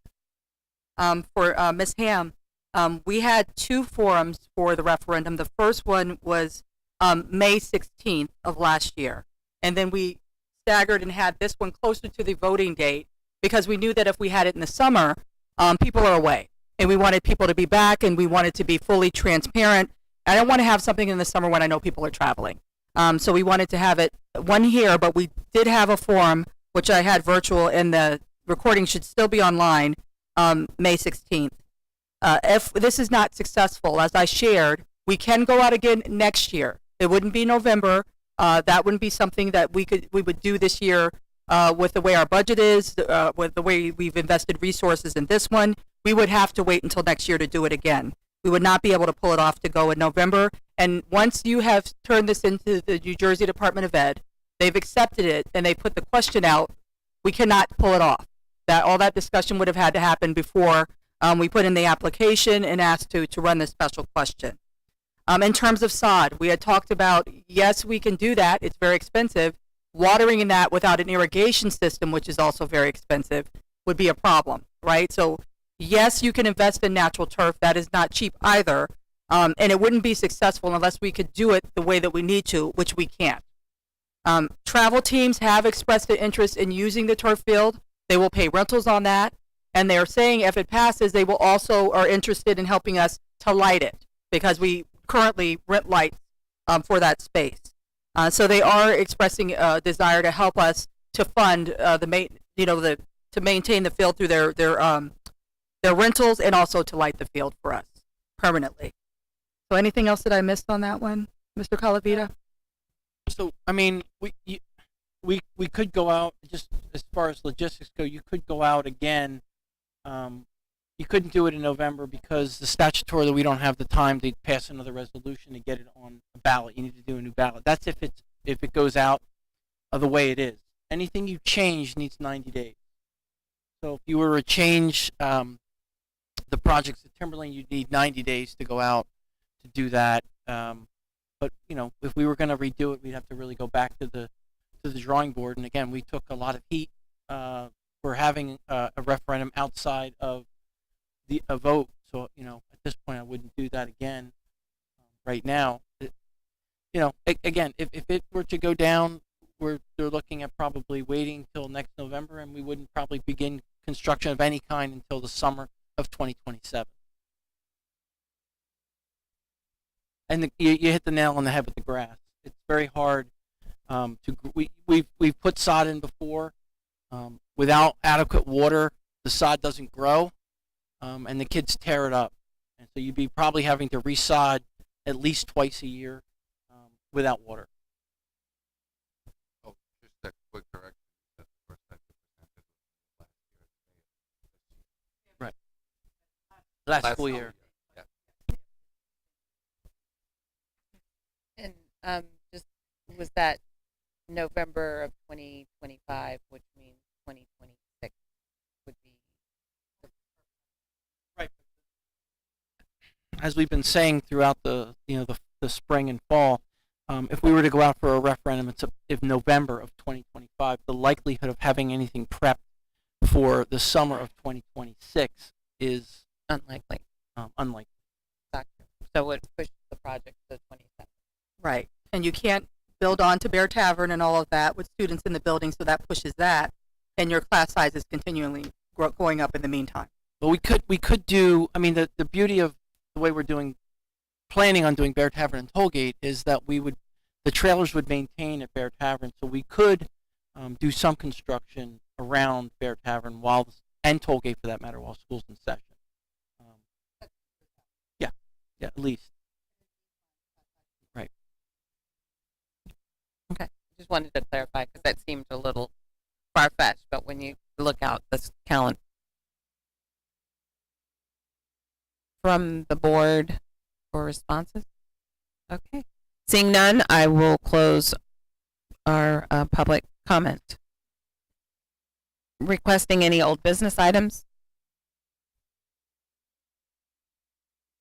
Okay. Seeing none, I'd like to get a first and a second to approve the consent agenda items. All in favor? Any opposed or abstaining? Okay. Consent agenda items pass. All right. So on Finance and Facilities Committee, I don't think we have anything that we will need to vote on, and I want to apologize to the board. I realized walking into the building today, I never sent the email with my notes, so I'll have to keep them, and then I'll send it out later. It's in my draft. But we had, as usual, a big part of our meeting is Tom Quinn's list of bad news. Or as an official title, it is. Yeah, it is an official title. Term is the monthly facilities report. So one of the key issues that we discussed in this facilities report is we are short a grounds person and a carpenter, and I know we point out not every board meeting, but probably every other board meeting, that we are able to run rather efficiently on the facilities budget. One of the reasons is that we do a lot in-house, as opposed to taking all of that out. Well, those staff people are getting harder and harder to hire because of the delta between what a public organization like the Board of Ed pays and the wages that they can garner outside. So yeah, we're short a grounds person and a carpenter. Tom is concerned, and at least 3 custodians. Yes. Tom is concerned because the applications that he's receiving are from people that have no experience, and he would like to see some experienced people are here. There's a knock-on effect in that the people that we do have on staff are having to fill in. They get burned out. To prevent the burnout, any projects that can be pushed out to later so that people can get a break are pushed out to later. So there is a knock-on impact here. We may need to start going to outsourcing just to fill in those gaps. We are not, or at least no one from the administration has come to the committee yet and saying, hey, we just want to go to outsource for any reason other than to fill in the gaps, but we may need to start outsourcing for some of those positions to fill in those gaps. So that was kind of a big item with potentially long-term impact to for folks to be aware of. And then comes the list of things. The water meter that Pennington Borough required us to install was finally installed. I actually remember the number of 50K, but Bob corrected me before I even said it. It's even more than that. It's 70K. We also mentioned the high school cafeteria is operational, so we only missed a half a day of school because of that issue. But the fix in there is temporary, and we are awaiting parts to arrive for a more permanent fix. There are some other issues which have not affected our ability to run the school yet, but there's an issue in one of the walk-in freezers. Where the food is stored for the cafeteria and the air conditioner in the community room, and again, for all of those, we're waiting on parts. We have the budget to fix it, we have the people to fix it, the parts are just not there. EMS, we need the sewer pumps to complete or to get closer to the completion of the big project. So for those of you who were in the town hall, you saw the pictures of EMS hallway dug up. The hallway is back closed so the kids can use it. The bathrooms that were impacted by that are not operational because we don't have the sewer pumps, and those are on back order for 6 to 8 weeks. So again, it's not, as far as I understand, the only impact is teachers are aware that kids might be late to classes because if their classes are on the side where the bathrooms are not working, they have to go to a different wing of the school to use the bathroom. There's a dead AC compressor. AC is so there's portable air conditioning units were being used in Bear Tavern. The particular AC compressor, the parts are not available at all, so we're looking at a 10 to 15K cost. We'll just have to put a completely new unit. Likewise, in Stony Brook, there's no HVAC in the art room in 2 classrooms. We're waiting on parts. The big boiler project in Hopewell Elementary is still not fully complete because the shut-off valves did not pass inspection. So we're waiting on the company who was installing it to pass that. The other item that we talked about for a while, this building is the only building that does not have a generator. The problem is that the central hub for all the transportation communications is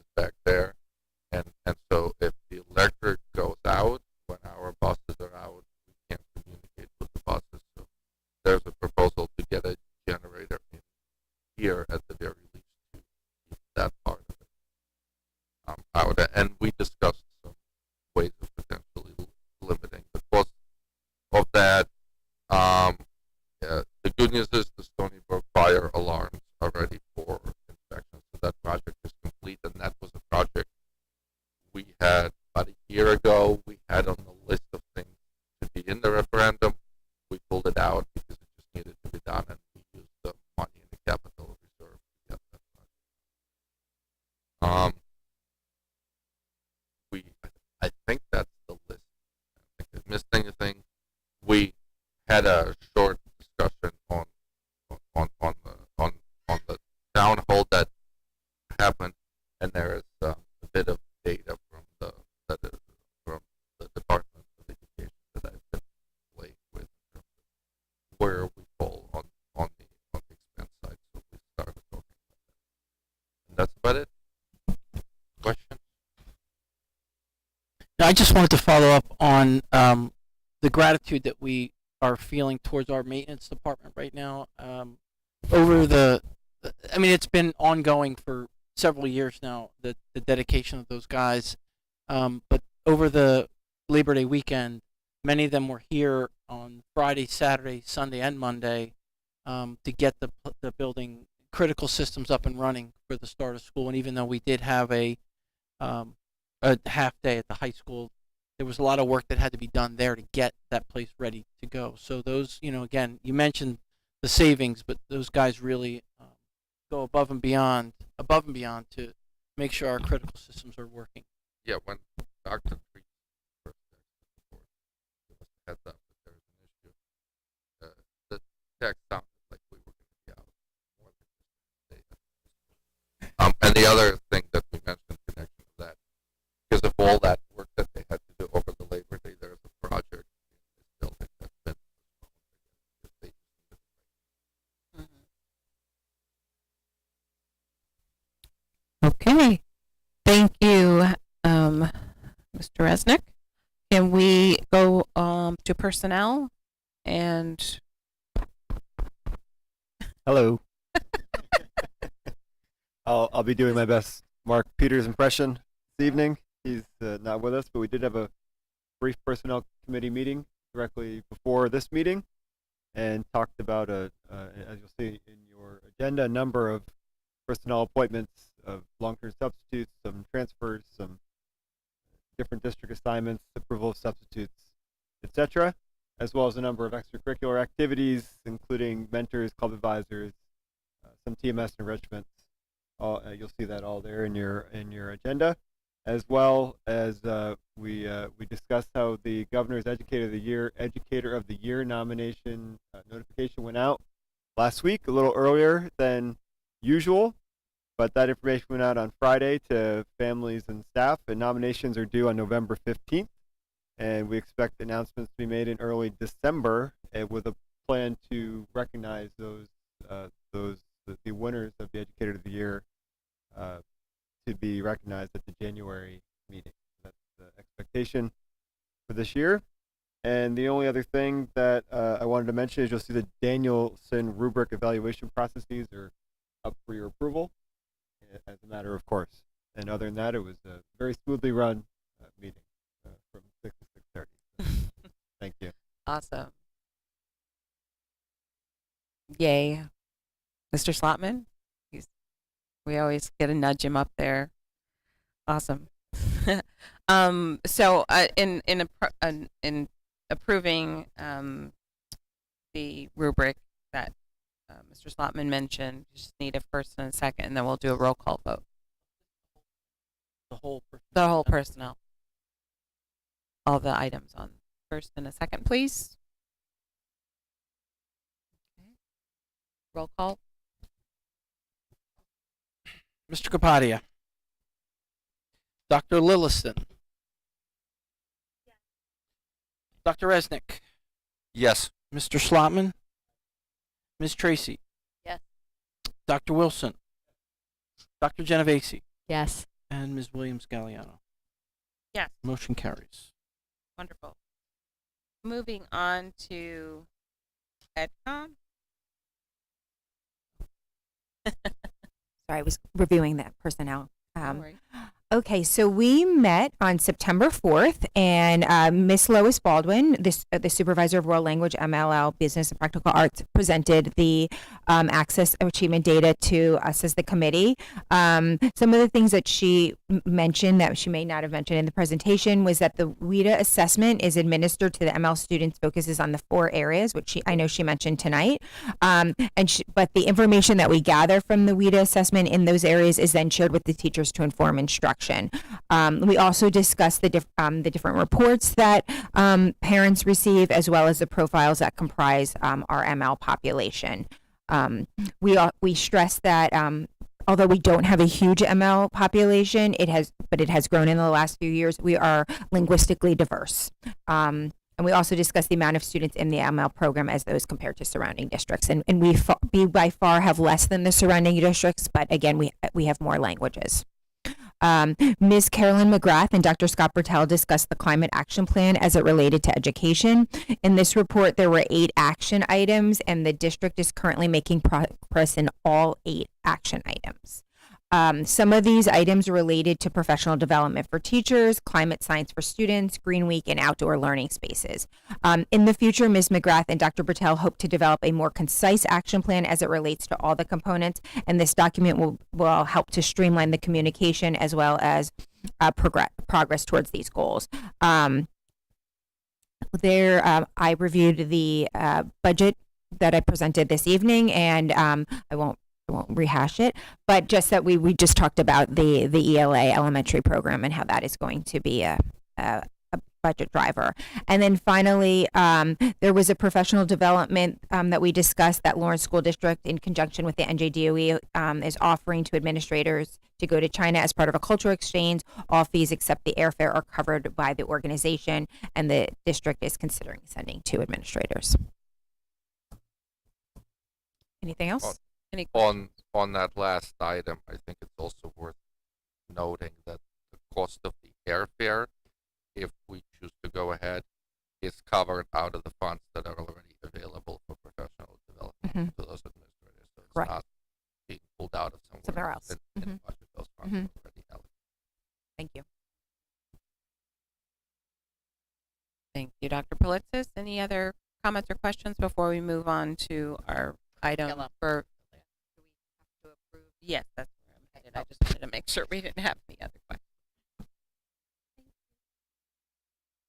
Okay, moving on then to approving the pre-K 12 curriculum for 2024-25. First and second, please.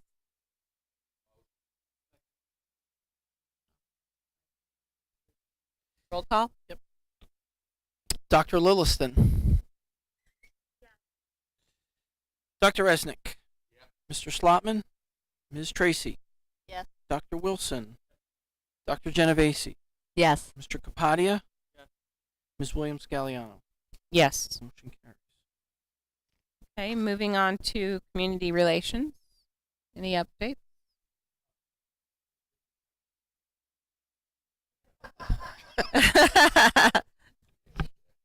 Wasn't your Dr. Wilson was being very kind. I messed up my calendar. So we not calling rescheduled. anybody out. I'll call myself out. I'm outing myself. I overscheduled myself. Kind of. Okay. So SEL. So we also received a presentation about the climate plan with Ms. McGrath and Dr. Bertel, but around SEL in the district. And I would just like to sort of reiterate, we really have an extensive, impressive plan around climate change education, really touching all the different parts of the district. We learned about the different ways that mental health resources are being integrated into the different parts of the plan, that we're ensuring that we're keeping communication with Dr. Therese so that when her newsletters go out, the community is also being informed about the different things that we're doing with the climate change. Counseling services, there'll be a website that's up, so that if people have some feelings around climate change, that parents can go for resources and students can go for resources. There's lots of training on what age appropriate education around climate change is, and really being trauma informed for both students and teachers. So I was just very impressed with the overall thoughtfulness of the plan. They also mentioned an educator's guide to climate emotions that teachers have available to them. So really some great resources. We then also talked about, I'm reading my notes here, how some of the things our students are doing around that autonomy, around autonomy and climate change. So I think it was Dr. Treese in the meeting brought up a great example, and I just want to highlight it for everyone here, around students noticing that birds were hitting the windows at school. And so they were like, we really should try to do something about this. And so they came together and sort of went through that engineering design process, and thought about ways that they could mitigate this problem of birds hitting their school, and came up with some great ways. And I think they came up with sort of little hanging reflection, mobile things, and it worked. And so it's just a great way of how the curriculum can shift and really meet students where they are. So, it was one of those things where they came, we've got this challenge, and the teachers really seamlessly put it into the curriculum. So that's really great. We also talked about the parent universities that are going to be happening throughout the year. Our first one should be on November 19th, and it's Habits for Building Healthy Families. There's going to be another one on March 27th, and these will be available through Zoom at 7 o'clock. Habits for Building Healthy Minds. And that one on March 27th will tie into the book talk that we're going to have as a district, The Anxious Generation. And that was the end of our agenda. Yeah. Awesome. Yeah, I think that want to underscore the item about incorporating, the autonomy exercise of the students identifying a problem and helping them. I think from a SEL perspective, the conversation we pointed to was that obviously kids of all ages are feeling a lot of stress, and just around climate, specifically around climate and the ability to impact it. And there is a breakdown in trust between the problem so big that even the people we trust as parents and adults in our lives can't really solve this problem. So part of a trust building exercise, if you will, or a way to ensure that there's trust being built within the classroom, is that the teachers are responding to those moments of autonomous learning opportunities, and hearing the concern and putting something in the curriculum. So I thought that was a great example, but obviously it's happening in many more parts of the building and things like that, really responding to the stressors that kids have when they can't solve something, and then are maybe not being heard or listened to.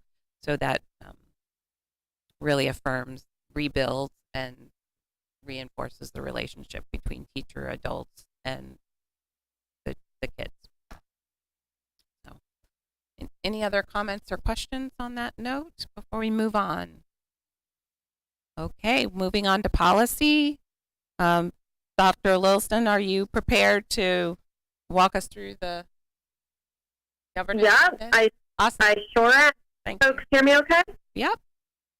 Okay, great. So the policy committee met on Friday, September 6th, and we were joined by Corinne Rutt, who is the district's new supervisor of counseling, as well as Trish Riley, who you all know is the principal of Hopewell Valley Central High School. So we did review several policies that'll be on deck for first read next month. So you won't see them in your current board agenda, but please do anticipate them for the October meeting, and I'll just give kind of a brief overview of what we talked about. So the first policy that we reviewed was 5350, which is our student suicide prevention policy. I think, given the importance of this policy, the committee is really currently reviewing it to ensure that there's alignment with what we know to be the current evidence around youth suicide prevention. So in particular, we've been using the American Foundation for Suicide Prevention's model school policy on suicide prevention as an example, and have been updating the language in our district's policy to better align with what's currently thought to be best practice in this area. In addition to reviewing the district's practice in this area, we'll also be recommending the appointment of a district-level suicide prevention coordinator, who will likely be Ms. Rutt, our supervisor of counseling. So the committee is intending to bring this policy and the accompanying regulation forward together for first read next month. So you will see this on the October agenda. The second document that we reviewed is Regulation 5600, which is the Student Code of Conduct. So the committee actually first reviewed proposed revisions to this regulation during the August Policy Committee meeting. And during this meeting, we actually learned from our administration that the number of repeat infractions among students has actually decreased last year, which they attributed primarily to the district's increased use of restorative justice practices. So the revisions that we're considering primarily focus on increasing the use of restorative justice practices for additional infractions.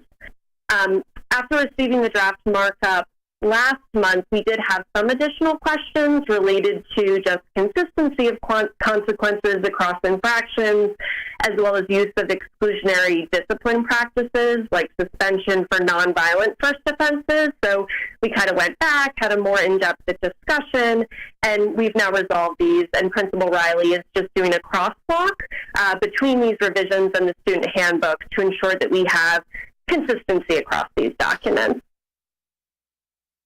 The third that we looked at is bylaw 143.2, which is the high school student representative to the Board of Education. So this bylaw authorizes the appointment of a student representative to the board. A subset of the committee has been revising really the specific role expectations associated with this bylaw in order to more meaningfully integrate this position into the Board of Education, really as a means to elevate student voice in our decision making. So we do intend to bring revisions to this bylaw for first reading at some point this fall, with the intention of making the revised bylaw effective at the beginning of the 2025 school year. So I'll pause there before we go to second reading and see if my policy committee colleagues have anything to add. No. And then are there any questions? Okay, so we will move on to second reading.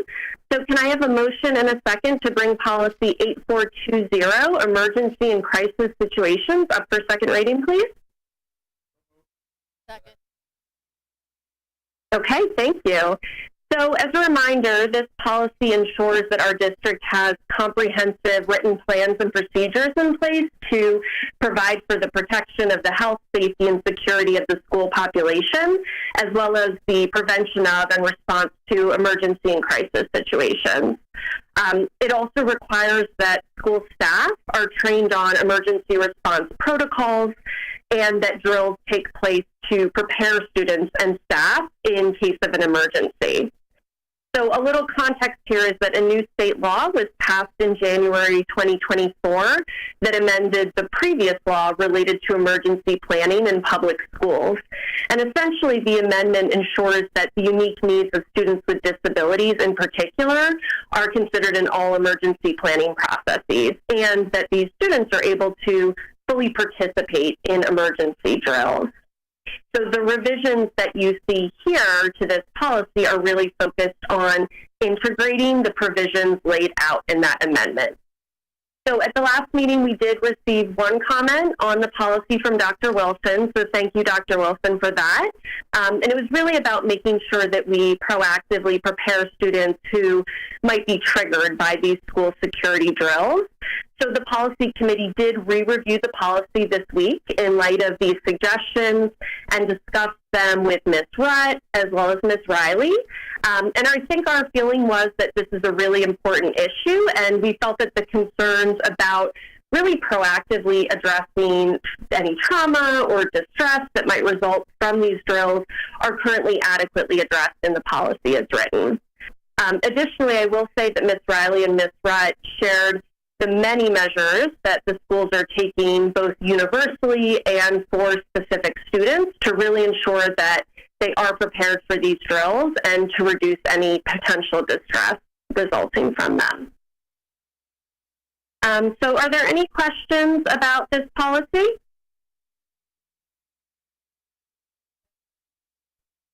Okay, so Bob, I think we can move it to a roll call. Okay. Dr. Resnick. Yes. Mr. Slotman. Ms. Tracy. Yes. Dr. Wilson. Dr. Genovese. Yes. Mr. Capadia. Dr. Lilliston. And Ms. Williams-Galliano. Yes. Motion carries.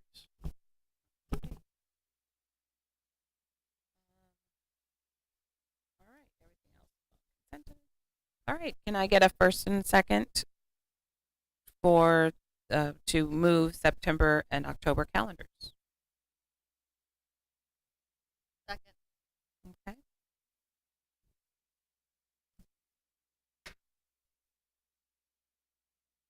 So just remember that we're earlier in October. We're at the 14th is our meeting. So we can knock personnel off October 14th at 6 o'clock. I was looking at the 7th for finance facilities. I know Mark isn't here. Our standard 5 o'clock on that Monday, 7th. Okay. 7th. Yeah.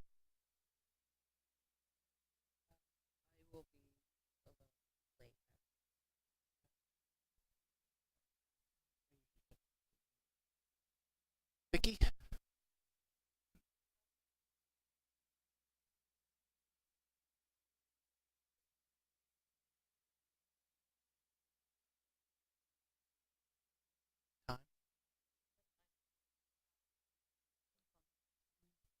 Yeah, I mean, depends on the time.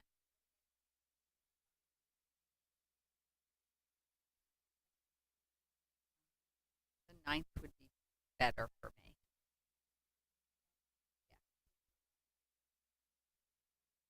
And I do have SEL on the calendar for October 10th at 8 a.m. Okay.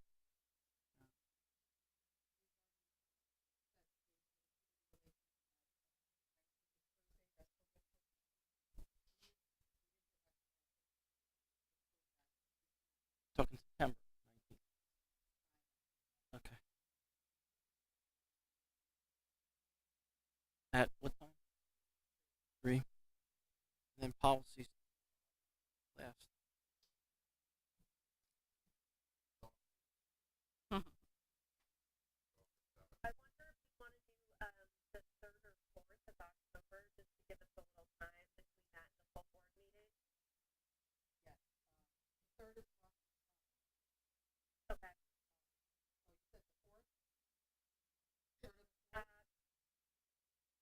Yep, I could do the 4th, or I could also do the Wednesday the 2nd. How about others in the room?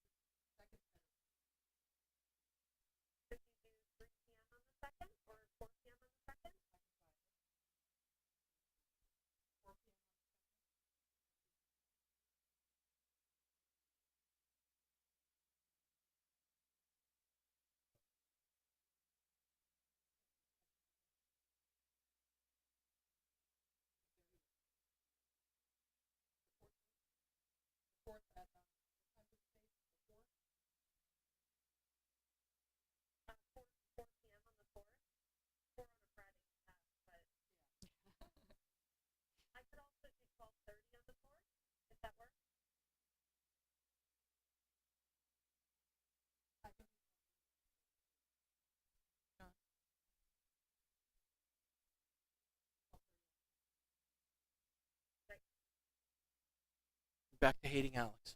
Yes. Hate the just looked at the family calendar. 7th is senior night for the varsity volleyball girls team. So I won't be. It's the 7th. So 8th? Not gonna work. Does the 8th work, Pam? 8th? It's fine. Yeah. Yeah, Alex couldn't make the 7th. And I do invite anyone here that wants to come and watch us beat PDS. Again, we can see them today.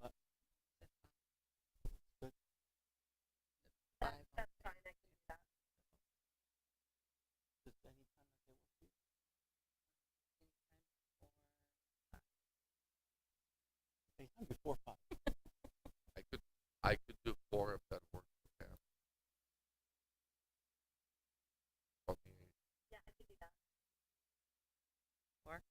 So October 8th at 4.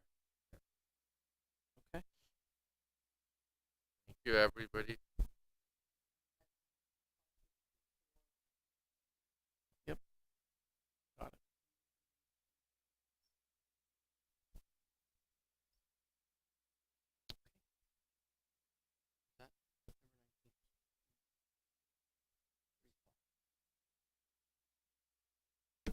Okay.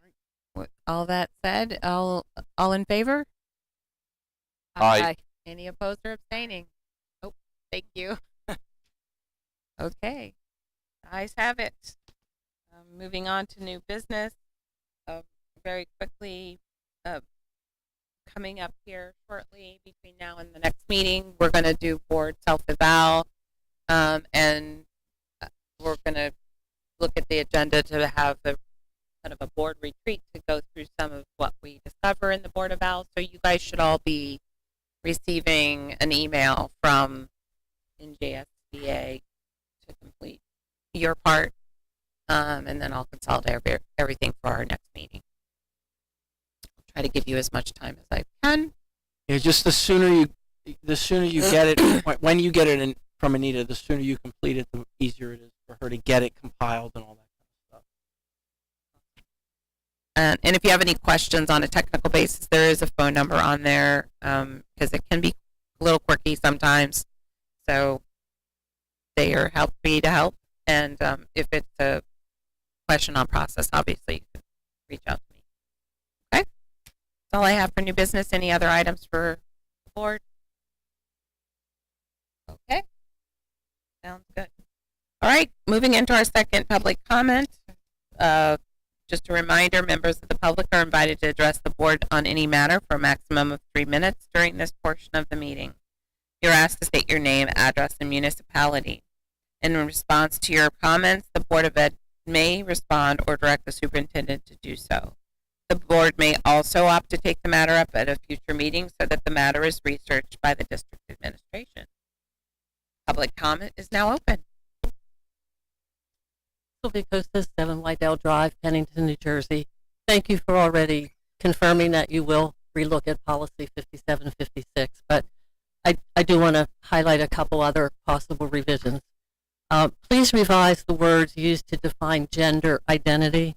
The policy states all people have a gender identity, which you define as a person's internal, deeply held sense of their own gender.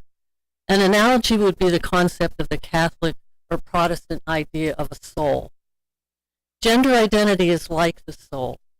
It is personally subjective, unidentifiable, invisible, untestable, and therefore unfalsifiable. To this date, there is no scientific data to support the theory of an innate gender identity. The author of the book I mentioned would say, I don't have a gender identity. Just like some Buddhists might say, I don't have a soul. You cannot really assume that every student believes they have a gender identity. Please change the policy to read, some people believe they have a gender identity. Finally, since sex is an objective biological reality, using the terms in the policy like sex assigned at birth, assigned sex at birth, is very misleading. It suggests that a person's sex is just guesswork and that there's no scientific truth for the terms male or female. Sex is not any sense the result of some linguistic ceremony in the delivery room. Okay. Richard Dawkins writes, a baby's name is assigned at birth, but its sex is determined at conception and then observed and recorded or confirmed at birth. First by the examination of external genitalia, and then in cases of doubt, which is about 0.05%, by chromosomal analysis. Please revise the wording of the policy to read, sex observed and confirmed at birth. Now, none of the changes I'm asking you to make would affect the commitment of the district to provide a safe, supportive, and inclusive learning environment for students who identify as trans or non-binary. We don't need to abolish the term biological sex from our vocabulary. We don't need to insist all people have a gender identity. And we don't need to pretend that sex is merely assigned to protect students' rights. Don't redefine students or me or anyone else who holds to the scientific definitions of these terms. If different traits define you, that's fine. We can all have respect and reciprocity. Thank you. This is the information.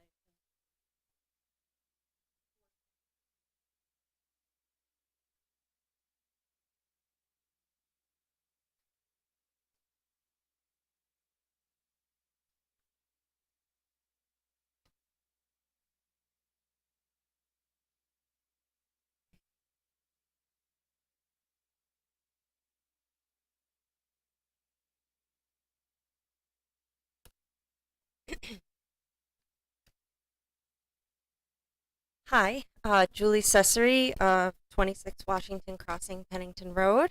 I am here on behalf of EcoPTO. We are seeking guidance around creating a more formal organizational structure to review. We would like to organize as 2 parents and 1 teacher per school to start, along with the 3 co-founders, for a total of 21. We're seeking guidance or permission or blessing, I'm not exactly sure what to call it, before we formally involve teachers. We want to be sensitive to the fact that there may be policies that exist that we are unaware about. And so we think that this is a very critical step that we need to take for our organization to grow so that we can get to a size where we can effectively support the district, the teachers, and the students to use the outdoor learning spaces, especially with the STEAM exploratory special that's been reinstated, and allowing for nature connectedness and nurturing a resilient educational community.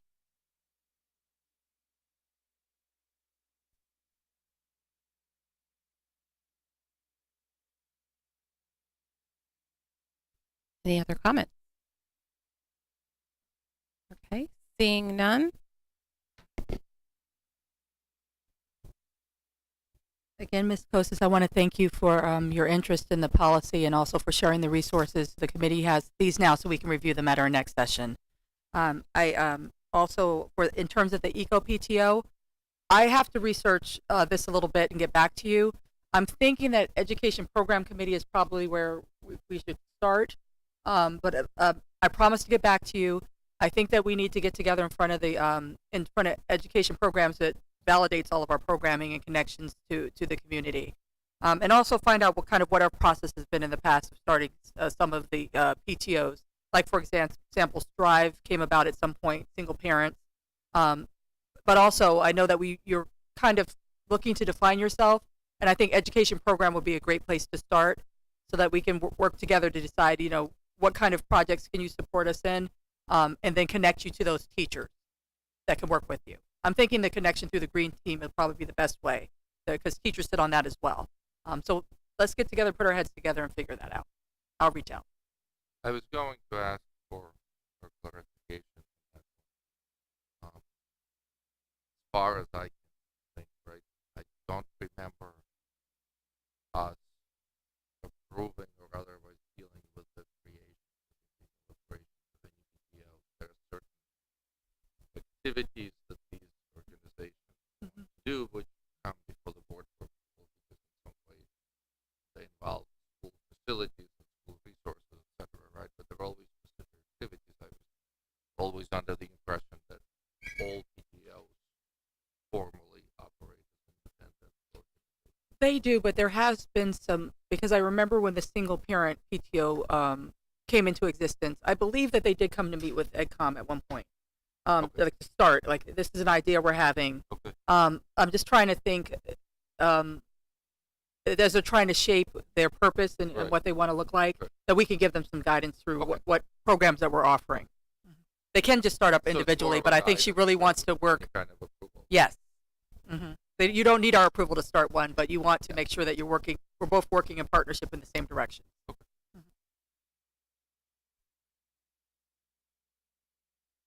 Any additional comments or questions from the board? All right, seeing none, we'll close out our second public comment. And I need a first and second to move into executive session. First. Second. Then. All in favor? Aye. Oh, sorry, I need to read an official. Oh man, I made a motion. Didn't I? You didn't know what it was for. I read. I don't know.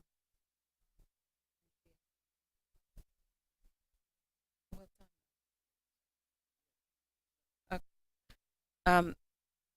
So we're going into executive session.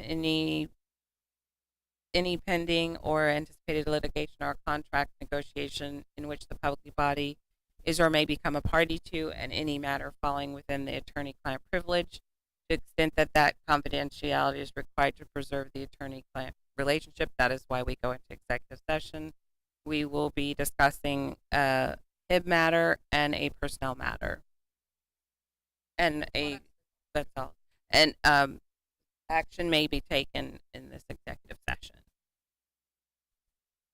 After. So, yes, after executive session, coming out of executive session. So, we had a first and second. You got that? All in favor? Aye. Any opposed or abstaining? Okay. Thank you, folks. Have a good evening.